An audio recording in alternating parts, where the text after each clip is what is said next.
সুপ্রিয় দর্শক, মাহে রমজানের তাৎপর্যের উপর কথা বলেছেন আলম নূরে সুরেশ্বরী, সভাপতি আশেক কিনি আউলিয়া ঐক্য পরিষদ। হ্যাঁ, রমজান আমাদেরকে শিক্ষা দিয়ে গেল কিভাবে মানব কল্যাণ করতে হয়, কিভাবে মানবের সেবা করতে হয়। এই সিয়ামের মাধ্যমে আমরা যেন বুঝতে পারি দেশে এবং সারা বিশ্বে মুসলিম উম্মার মধ্যে কোটি কোটি লোক আছেন যারা অসহায়, যাদের সহায় সম্বল বলতে কিছু নেই, এবং আমাদের দেশের যাদের দুস্থ গরিব মানুষ, আমরা যেন তাদের পাশে দাঁড়াই, তাদেরকে সহযোগিতায় এগিয়ে আসি। আজকে যারা গরিব আছেন তাদের হয়তো ঘরে দুবেলা দুমুঠো খাবার মজুদ নেই, অথচ আমাদের সমাজে উচ্চবিত্তদের মধ্যে পর্যাপ্ত পরিমাণ আছে। আমরা যদি আমাদের থেকে কিছু অংশ, যেভাবে আল্লাহ রাসূল এবং আল্লাহর কোরআন আমাদের নির্দেশ দিয়েছে দান করার জন্য, জাকাত এবং ফিতরার মাধ্যমে সকলের কাছে এগিয়ে আসি, সবাইকে দান করি, তাহলে এক সময় এই ঈদের আনন্দ, রমজানের তাৎপর্য সকলের দুয়ারে চলে আসবে।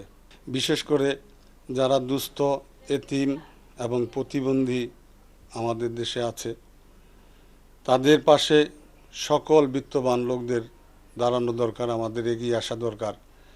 এটাই আমাদেরকে রমজান এবং এই সিয়াম সাধনা শিক্ষা দিয়ে থাকে। তাদের কেউ নেই, তাদের পাশে দাঁড়ানোর মতো কেউ নেই।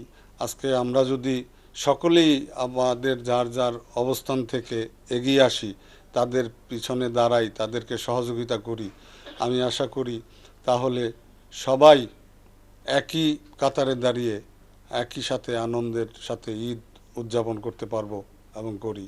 এ কথাই আমাদেরকে শিক্ষা দিয়েছেন আল্লাহ এবং আল্লাহর রাসূল। দেশের প্রত্যেকটি নাগরিককে এগিয়ে আসতে হবে।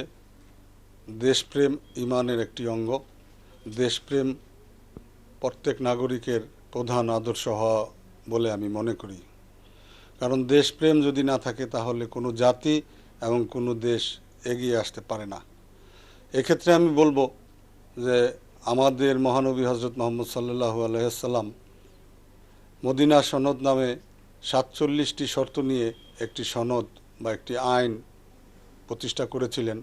তার প্রধান শর্ত ছিল রাষ্ট্র সকলের, ধর্ম এবং গোত্র যার যার।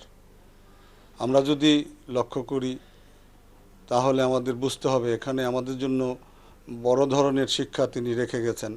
একই দেশে আমরা বসবাস করব, কিন্তু রাষ্ট্রকে ভালোবাসব।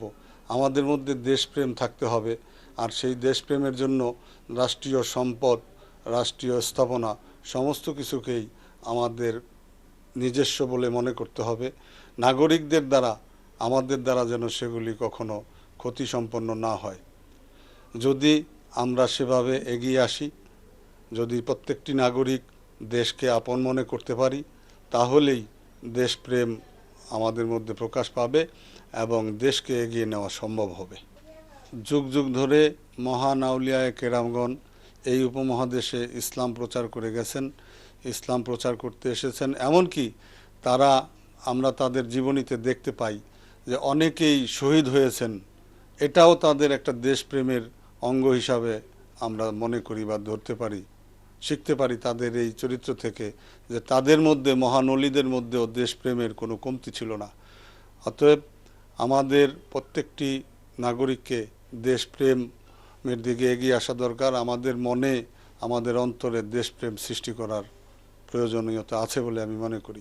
আমার সংগঠন আশিকিনে আউলিয়া ঐক্য পরিষদ বাংলাদেশের পক্ষ থেকে দেশের প্রধানমন্ত্রী, বিরোধী দলীয় নেত্রী এবং অন্য অন্য যারা নেতৃবৃন্দ আছেন, শিক্ষক, কলাকুশলী, শিল্পী, সর্বসাধারণ দেশের সকল জনগণকে ঈদের শুভেচ্ছা, ঈদ মোবারক।